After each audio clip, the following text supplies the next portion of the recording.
সালাম আলাইকুম ফ্রেন্ড। আপনাদের সঙ্গে একটা কথা শেয়ার করবো বলে চলে এলাম। যদি আপনাদের ভালো লাগে তো লাইক কমেন্ট শেয়ার করে দিন। ৯০-এর দশকের কথা।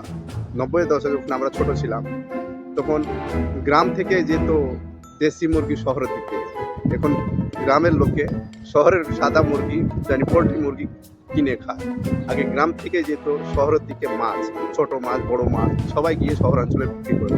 এখন গ্রামের মানুষ শহরাঞ্চলের থেকে মাছ কিনে খায়। গ্রামের মানুষ মানুষ হয়ে গেছে এটার উল্টো।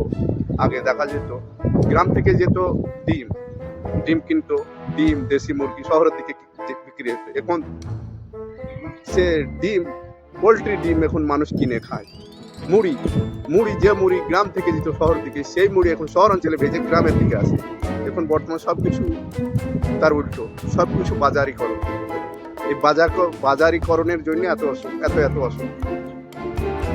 আমি কথাটা ঠিক বলেছি কিনা আপনারা একটু বলবেন। ওকে।